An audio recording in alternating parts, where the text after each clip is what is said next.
اس کے ماں باپ زندہ ہوں گے اور اس کے لیے دعاگو ہوں گے، اور پھر سب سے بڑھ کر وہ اللہ جو واقعی 70 ماؤں سے بڑھ کر اپنے بندوں سے محبت کرتا ہے۔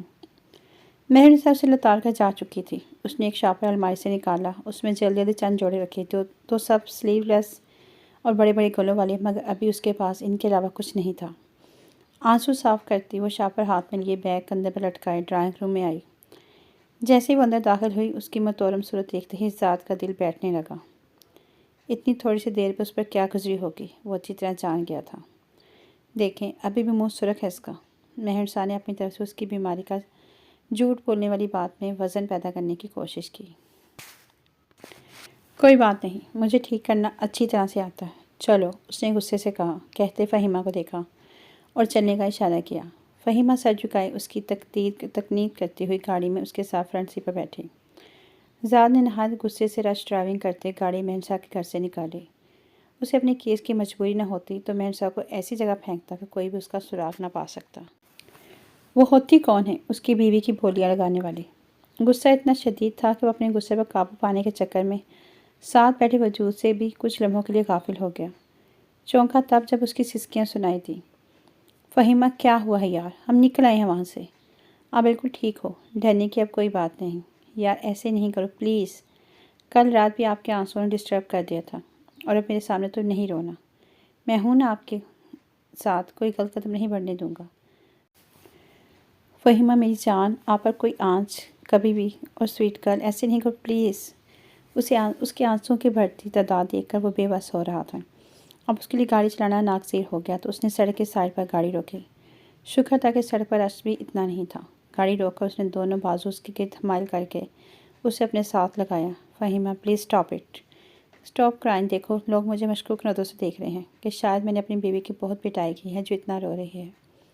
اس نے اس کی کمر سہلاتے ہوئے اسے نارمل کرنے کے لیے ہلکے پھلکے انداز میں کہا، میں آلریڈی بہت سٹریس سے گزرا ہوں یار، مجھے اور پریشان مت کرو۔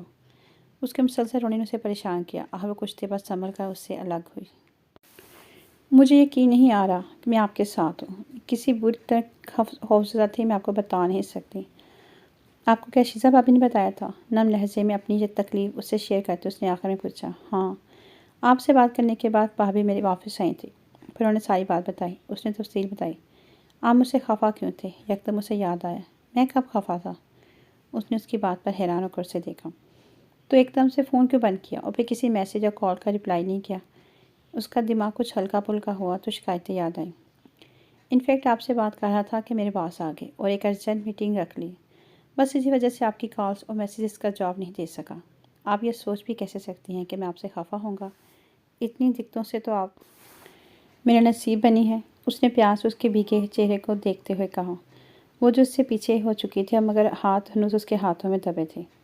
اس کی آنکھوں سے لپکتے جذبے محسوس کر کے نظریں جھکا گئی۔ ٹھیک ہے، اب ٹینشن تو کوئی ہے نا؟ اس کے ہلکے ہاتھ دباتے ہوئے کہا۔ اس نے آہستہ نفی میں گردن ہلاتے ہوئے کہا، ہے تو بتا دے، میں ابھی اپنے طریقے سے ٹینشن ختم کر دوں گا۔ اس کی بات پر فہیمہ نے حیرت سے اپنی جھکی نظر اس کی جانب اٹھا کر دیکھا، اور وہ ان حیران آنکھوں کی تاب نہ لا سکا۔ بے اختیار اس کے آنسوؤں سے نم گالوں کو پیار سے چھوا۔ فہیمہ کی تو سانس سینے میں اٹک گئی۔ اس کے سینے پر ہاتھ رکھ بامشکل اسے پیچھے کیا۔ ہم سڑک پر کھڑے ہیں، بامشکل وہ بولنے کے قابل ہوئی۔ کوئی بات نہیں، لوگوں کو رومانٹک سین سے محفوظ ہونے دیں۔ زاد نے شرارت سے اس کے بلش کرتے چہرے کو دیکھ کر کہا، مجھے بھوک لگی ہے، صبح سے ٹینشن کے باعث کچھ نہیں کھایا۔ اس نے زاد کا دھیان ہٹانے کی کوشش کی۔ اف ظالم لڑکی۔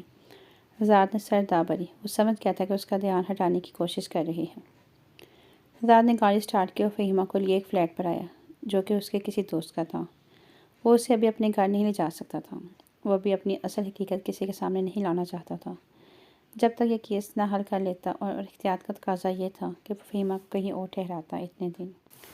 اسے یہ خدشہ تھا کہ اگر مہر نساء کا کوئی بندہ انہیں فالو کر رہا ہو تو کہیں وہ محتاط نہ ہو جائیں اور زاد کے خلاف کوئی ایکشن نہ لے لیں۔ یہ گلبرگ کا علاقہ تھا جہاں بہت خوبصورت فلیٹس بنے ہوئے تھے۔ پارکنگ میں گاڑی کھڑی کر کے وہ فہیمہ کا ہاتھ تھامے اسے دوسری منزل کے ایک فلیٹ میں لے آیا۔ 2 کمروں کا یہ فلیٹ فل فرنیچر تھا۔ کھانے میں وہ KFC سے برگر پیک کروا کے لے آئے تھے۔ لیونگ روم میں صوفوں کے سامنے رکھی سینٹر ٹیبل پر زاد نے شاپرز دھرے سامنے ہی بنے ہوئے امریکن سٹائل کے بنے کچن سے وہ پلیٹس لے آیا۔ یہ آپ کا فلیٹ ہے؟ فہیمہ نے دلچسپی سے فلیٹس دیکھتے ہوئے کہا۔ نہیں، میرے ایک فرینڈ کا ہے، میں اکثر یہاں آتا ہوں، سو ایک چابی یہاں کی میرے پاس بھی ہے، شاپرز میں سے برگر نکالتے ہوئے اس نے بتایا۔ آپ کو اچھا لگا ہے؟ اس نے نظر اٹھا کر اسے دیکھا۔ ہاں، بہت اچھا ہے، اس نے زاد کے ہاتھ سے پلیٹ پکڑتے ہوئے کہا۔ ایک بات پوچھوں؟ زاد نے فہیمہ کو دیکھتے ہوئے کہا۔ ضرور، آپ کو اجازت لینے کی ضرورت نہیں ہے، فہیمہ نے مسکراتے ہوئے اس کی جانب دیکھا۔ آپ نے پہلے دن جب ہم ملے تھے تب اپنے پیرنٹس کا بتایا تھا۔ فہیمہ کی آنکھوں میں پھر سے آنسو اکٹھے ہوئے۔ وہ کیسے اپنے ماں باپ کو بلا سکتی تھی جن سے ملنے کے لیے وہ ہر لمحہ تڑپتی تھی؟ ماں کی گود کو تو ترس رہی تھی۔ آپ کے پاس کوئی نمبر ہے؟ آپ نے انہیں کانٹیکٹ کرنا تھا۔ میرے پہلے موبائل میں ابو کا نمبر تھا مگر مجھے زبانی نہیں یاد، ویسے بھی اب ان کے پاس جا کر کیا کروں گی؟ وہ تو فاتحہ پڑھ چکے ہوں گے مجھ پہ۔ آپ کو تو پتہ ہے نا کہ گھر سے بھاگی لڑکیوں کو کیسی کیسی باتوں کا سامنا کرنا پڑتا ہے، اور میں تو پھر اغوا ہوئی تھی۔ کون مانے گا، میں ویسے ہی بے داغ ہوں۔ میرے ماں باپ کس کس کو میری بے گناہی کا ثبوت دیں گے؟ ان کی زندگی کو مشکل بنانے سے بہتر نہیں کہ میں ان سے نہ ملوں، اس نے روتے ہوئے کہا۔ اوہ یار، میں نے آپ کو رلانے کے لیے تو نہیں سب پوچھا۔ اچھا ادھر آؤ میرے پاس۔ زاد نے اس کا ہاتھ پکڑ کر اپنے ساتھ صوفے پر بٹھایا۔ یہ جو آپ کی اور ہماری سوسائٹی کی سوچ ہے نا، بالکل غلط ہے۔ اس میں آپ کا تو کوئی قصور نہیں، لوگوں کو کہنے دو جو کہتے ہیں۔ آپ کب تک اپنے دل پر جبر کرو گی؟ میرے خیال میں ہمیں ان کے پاس جانا چاہیے، انہیں تسلی تو ہونا کہ آپ محفوظ ہیں۔ چلو مجھے اپنا ایڈریس بتانا، میں چیک کر کے انہیں منانے کی کوشش کروں گا۔ اور لوگوں کا کام ہی باتیں بنانا ہے، تو کیا ہم انہیں اتنے قیمتی رشتوں سے ان نہاد معاشرے کی باتوں کی وجہ سے منہ موڑ لیں؟ فہیمہ کا ہاتھ تھامتے اس نے کہا۔ ہاں، مگر سب ایسا نہیں سوچتے، فہیمہ نے اپنے آنسو صاف کرتے ہوئے کہا۔ تو میری جان، ہمیں ان سب سے کوئی غرض بھی نہیں ہے، کوئی اتنا فارغ نہیں بیٹھا جو ہمارے بارے میں ہر وقت باتیں کرتا رہے۔ Please grow up and become realistic. میں کل ہی ان کا پتہ کرواتا ہوں، پھر آپ کو ان سے ملوانے کے لیے لے جاؤں گا، اور پھر رخصتی کے بعد ہم انہیں اپنے ساتھ رکھیں گے۔ اچھے دنوں کا سوچتے کچھ دن کے لیے فہیمہ کے ذہن سے ہر ناسودہ سوچ محو ہو گئی۔ اچھا، میں تھوڑی دیر کے کام سے جا رہا ہوں، آپ نے پریشان نہیں ہونا، اور میسج پہ میں آپ سے کانٹیکٹ میں رہوں گا۔ برگر کی آخری بائٹ لیتے اس نے پلیٹ سینٹر ٹیبل پر رکھی اور اٹھ کھڑا ہوا۔ کیا لے کر آؤں رات کے ڈنر کے لیے؟ یہاں اگر کسی کا کچھ سامان ہے تو میں خود بنا لیتی ہوں، اس نے بھی کھڑے ہوتے ہوئے زار سے پوچھا۔ لگتا تھا عرصہ ہو گیا اسے نارمل زندگی گزارے ہوئے۔ واؤ، کوکنگ آتی ہے آپ کو؟ اس نے خوشگوار حیرت سے پوچھا۔ آپ کے خیال میں کیا میں پھوہڑ ہوں؟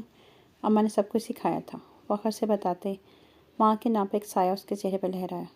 گریٹ یار، پھر تو میں اپنے کوک کی چھٹی کرواؤں گا۔ زاد نے اپنے لہجے کی خوشگواریت برقرار رکھی تاکہ وہ زیادہ اداس نہ ہو۔ چلیں، میں پھر بھی چیک کر کے کچھ بنا لوں گی۔ گریٹ، اندر سے دروازہ لاک کر لینا، اگر کوئی آئے تو آئی ہال سے پہلے دیکھ لینا، میرے علاوہ کوئی بھی ہو تو دروازہ مت کھولنا۔ وہ ضروری ہدایت دیتا مڑ کر جانے لگا کہ فہیمہ کی آواز پر آگے بڑھتے ہوئے رکا۔ اور اگر آپ کے لیے بھی دروازہ نہ کھولوں، اس نے شرارت سے کہا۔ کیا خبر تھی کہ شرارت مہنگی پڑ جائے گی؟ وہ مڑا اور مسکراتی آنکھوں سے اسے دیکھتا قریب آیا، کمر میں بازو حمال کر کے اسے جھٹکے سے خود سے لگایا۔ 3 دن اور 3 راتیں آپ میرے ساتھ ہیں، سوچ لیں اس کی سزا میں کیا کیا کر سکتا ہوں۔ آپ تو یہ جان بھی چکا ہوں کہ آپ کے دل میں اور دماغ میں صرف میں ہوں۔ اس کے جذبے لٹاتی نظریں اس کے چہرے کے ایک ایک نقش کو سلگا رہی تھی۔ میں تو مذاق کر رہی تھی، اس نے روحان سے لہجے میں کہا، مگر میں بالکل مذاق نہیں کر رہا۔ اس نے مسکراتے ہوئے اسے گہری نظروں سے دیکھتے تھوڑی بموجود دل کو ہولے سے چھوا۔ آپ کو دیر ہو رہی ہوگی، فہیمہ نے بہت مشکل اس کا دھیان ہٹانا چاہا۔ پہلے میرے پاس آنے کی جلدی تھی اور بھگانے کی جلدی ہے۔ اس نے اب کی بات دونوں بازوؤں گھیرے میں اسے لیا، ایسے کہ وہ مکمل طور پر اس کے حصار میں آ گئی۔ اچھا نا، پلیز سوری، سچ میں دروازہ کھول دوں گی، ابھی چھوڑیں مجھے۔ اس کی غیر ہوتی حالت پر بلاخر سے ترس آ ہی گیا۔ میری 007 کی بہادری بس باتوں تک ہے، اسے چھوڑتے زاد نے شرارت سے کہا۔ آپ کی شگردی میں رہ کر شاید کچھ امپروومنٹ آ جائے، وہ بھی شرارت سے بولی۔ زاد مسکراتے ہوئے فلیٹ سے باہر چلا گیا۔ اس کے جانے کے تھوڑی دیر بعد شیزا کی کال آ گئی۔ کیسی ہو فہیمہ؟ کہاں ہو؟ ٹھیک ہو نا؟ اس کی پریشان آواز سن کر فہیمہ کو اس پر بے اختیار پیار آیا۔ زاد کے ایک رشتے نے اس کے کتنے اور پیارے رشتے دے دیے تھے۔ اس نے ساری تفصیل شیزا کو بتائی۔ شکر ہے، میں بہت پریشان تھی۔ چلو یار، اب میں بے فکر ہو گئی ہوں تمہاری طرف سے، سفیان کو کال کر کے بتاتی ہوں۔ کہتے ساتھ ہی اس نے فون بند کر دیا اور فہیمہ کچن کے کیبنٹ کھنگالنے لگی تاکہ زاد کے آنے سے پہلے کچھ پکا سکے۔ اس کو واپس آتے رات کے 8 بج گئے۔ تمام وقت اس نے فہیمہ کے ساتھ میسیج پر رابطہ برقرار رکھا۔ اس کے گھر کا ایڈریس بھی لے کر ایک بندے کو اس کے گھر کے حالات کا پتہ کروانے پر لگا دیا۔